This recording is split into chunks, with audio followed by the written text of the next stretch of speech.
Assalamualaikum warahmatullahi wabarakatuh. Selamat malam para sahabat-sahabat Nusantara sekalian.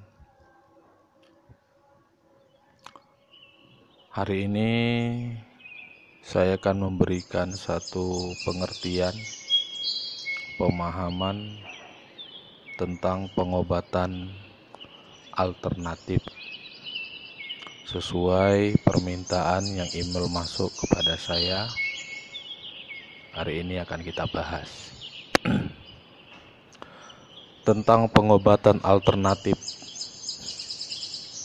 Tentu sahabat-sahabat Nusantara semuanya pasti telah mengetahui banyaknya jenis-jenis pengobatan alternatif maupun yang belum mengetahui.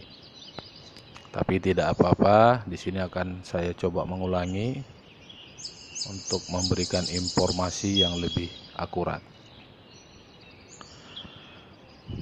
Pengobatan alternatif salah satunya yaitu holistik.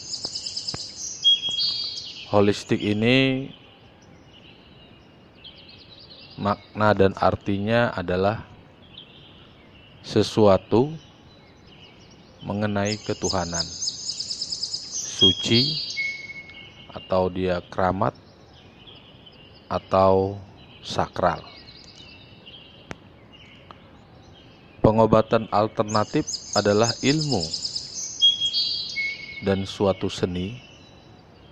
Pengobatan berdasarkan himpunan dari pengetahuan dan pengalaman praktek, baik yang diterangkan secara ilmiah maupun tidak dalam melakukan diagnosis atau prevensi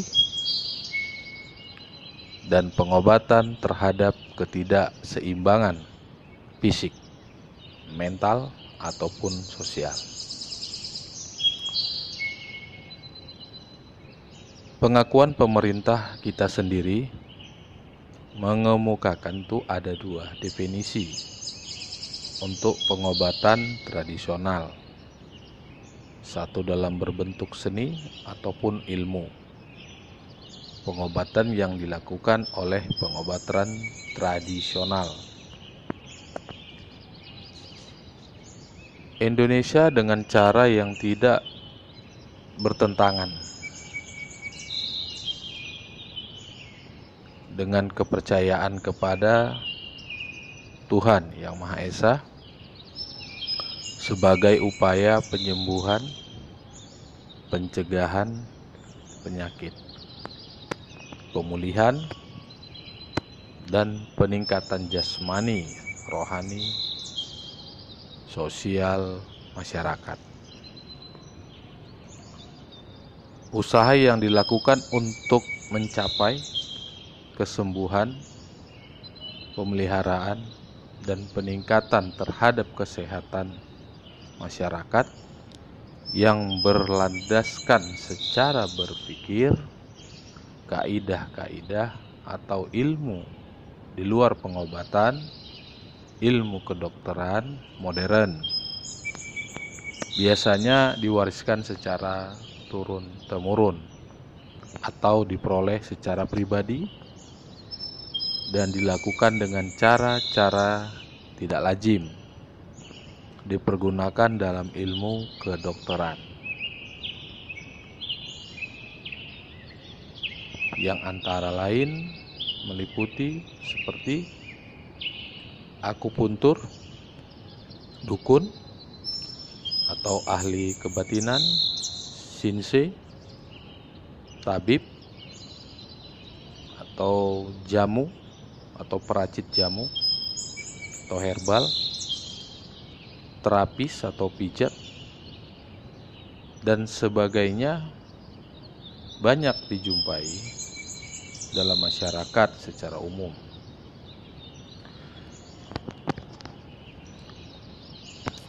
Adapun jenis-jenis pengobatan alternatif yang diakui maksud saya yang diakui di Indonesia secara kategori, ya kita bilang secara kategori lah ya, itu ada 3. Pertama herbalis, yang kedua spiritual, yang ketiga terapi. Sedangkan herbalis ini tentu akan berkaitan dengan namanya ramuan atau tumbuh-tumbuhan, biasa itu dari akar-akaran, dedaunan, kulit yang berhubungan dengan tumbuh-tumbuhan. Yang kedua itu ada namanya spiritual. Nah, berdasarkan spiritual ini memang sedikit unik. Ini terkadang di luar akal cara pengobatannya. Seperti kita jumpai yang lagi viral, yang ada di TV, ya kan? Nah, sebenarnya pengobatan dalam bentuk spiritual ini tentu kita memperhatikan secara keimanan, secara agama kita. Banyak juga yang memang pengobatan secara spiritual ini bertentangan dengan norma-norma agama dan adat istiadat kita.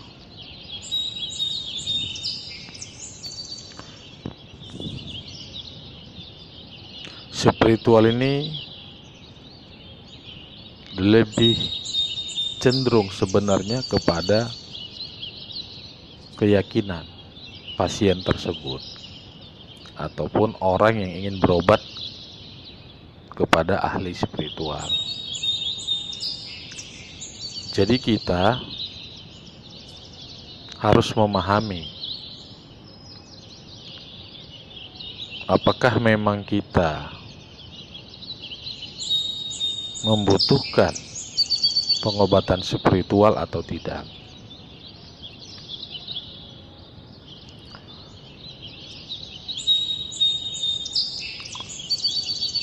Jangan sampai pengobatan spiritual yang selama ini yang kita inginkan menyalahi daripada aturan agama itu sendiri. Pasti sahabat-sahabat Nusantara banyak bertanya, bagaimana kita bisa membedakan pengobatan yang secara agama kita ataupun tidak. Sebenarnya sangat gampang. Mungkin di sini saya akan lebih banyak membahas tentang spiritual. Yang pertama tadi herbalis, yang kedua spiritual, yang ketiga terapi. Nah, kalau terapi ini tentu semua sahabat-sahabat sudah pernah melakukannya ataupun sudah paham. Namanya juga sudah terapi, bisa dengan kusuk, tusuk jarum, ya kan? Menggunakan kayu, refleksi namanya, dan berbagai macam alat terapi. Ada tulang, kayu, dan lain-lain. Nah, di sini akan saya lebih cenderung membahas kepada teknik pengobatan spiritual, agar sahabat-sahabat memiliki pemahaman, memiliki standarisasi jika ingin berobat secara spiritual. Tentu kalau spiritual ini lebih cenderung kepada penyakit non medis. Nah, di sini kita harus memahami sebenarnya penyakit kita ini medis atau non medis. Jika sahabat-sahabat Nusantara tidak memahami atau tidak mengetahui kita yang terkena penyakit non medis, sebenarnya tidak perlu sampai kepada ahli spiritual ataupun yang mengerti spiritual. kita sendiri bisa merasakan keganjalan atau namanya keanehan pada diri kita, karena memang tidak seperti biasanya. Biasanya ini lebih cenderung mengetahuinya adalah orang-orang terdekat kita, seperti anak, istri, keluarga, sahabat yang selalu sehari-hari bersama kita. Jika terjadi perubahan pada diri kita, itu mereka biasanya lebih sensitif dan mengetahui.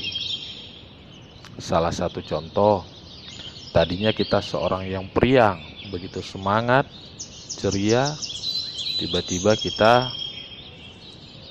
tidak seperti biasanya. Lebih banyak melamun, lebih banyak menyendiri. Kadang-kadang kita ngomong juga tidak nyambung. Kepala terasa berat, badan terasa tidak enak. Tapi kita kadang tidak menyadarinya. Ada sesuatu unsur negatif pada diri kita. Nah, biasanya hal-hal seperti ini kita sulit untuk mendeteksi diri sendiri jika kita tidak sedikit meluangkan waktu untuk merenung dan merasakan tentang adanya konslet pada diri kita sendiri. Karena memang kalau kita bicara dunia gaib ataupun namanya dunia spiritual, itu pasti berhubungan yang namanya jin. Karena memang jin yang selalu melakukan tindakan yang tidak nyaman atau tidak enak kepada diri kita sendiri. Hal-hal gaib ini juga bisa timbul dari benda-benda yang pernah kita minta. Contoh jimat, mantra, pusaka, atau sesuatu benda yang dimasukkan ke dalam tubuh. Nah, ini yang jadi sumber masalah pada diri kita. Terkadang kita berbicara dan berpikir bukan diri kita,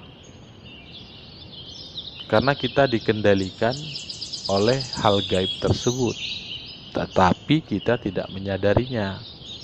Contoh salah satunya, kita memiliki benda pusaka. Awalnya mungkin dititipkan ataupun namanya peninggalan keluarga atau leluhur kita, yang dimana mungkin peninggalan atau leluhur kita tersebut tidak memberitahukan secara detail bagaimana sebenarnya mempergunakannya atau merawatnya benda tersebut, sehingga pada saat mungkin usianya sudah meninggal, sehingga kita tidak bisa mendapatkan informasi yang akurat.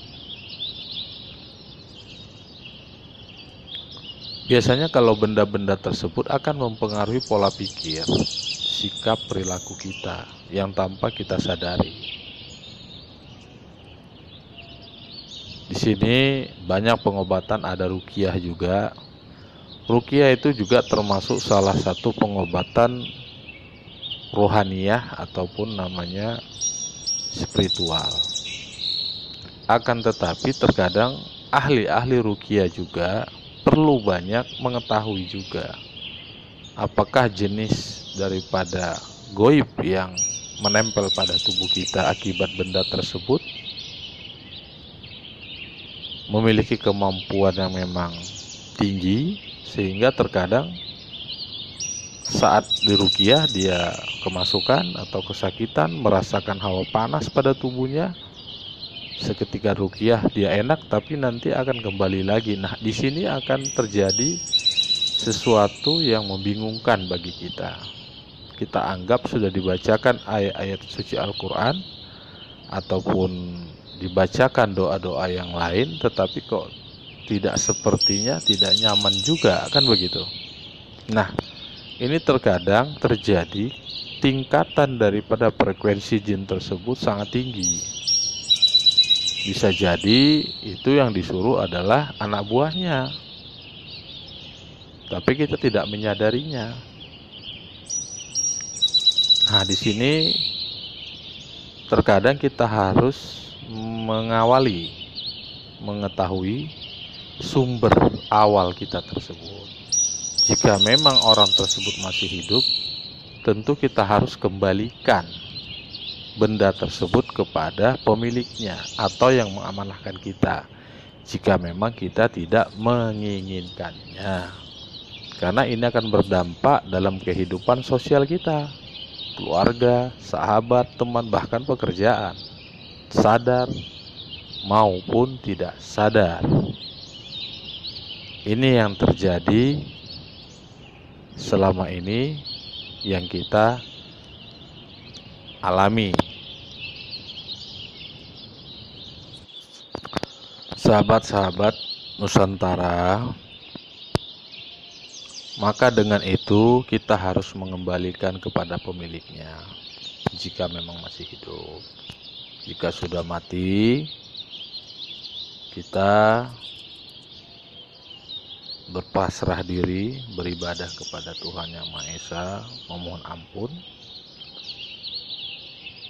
agar gaib tersebut kembali kepada asalnya. Biasanya dengan ditanam, bisa juga dengan dibuang ke laut ataupun ke sungai. Kita kembalikan dia kepada Tuhan Yang Maha Esa, bukan berarti kita buang. Di sini sahabat-sahabat harus memahaminya. Kenapa saya banyak membahas non medis ataupun spiritualnya, karena memang ini yang paling sering terjadi di masyarakat kita, karena ini sulit untuk dideteksi. Sahabat-sahabat Nusantara, perbanyak ibadah, apapun itu agama kita, mendekatkan dirilah kepada Tuhan Yang Maha Esa. Percayalah kepada diri sendiri. Jangan terlalu percaya kepada orang ataupun yang ada di luar sana dengan berasumsi, berprediksi bahwasanya mereka pintar, bisa mengembalikan, bisa mengobati, mencabut. Alangkah baiknya dengan bijaksana sahabat-sahabat mengembalikan kepada sang pemiliknya. Itu pesan saya, agar kita juga terhindar dari malapetaka. Sahabat-sahabatku sekalian, itu informasi yang bisa saya berikan. Jika ada pertanyaan kembali atau yang memang mungkin bisa ditanyakan, kita akan membahas di sesi yang lain. Kepada Tuhan saya mohon ampun, kepada sahabat-sahabat Nusantara sekalian, apabila ada perkataan, ucapan yang kurang tidak senang, tidak baik, saya mohon maaf. Selamat malam. Assalamualaikum warahmatullahi wabarakatuh.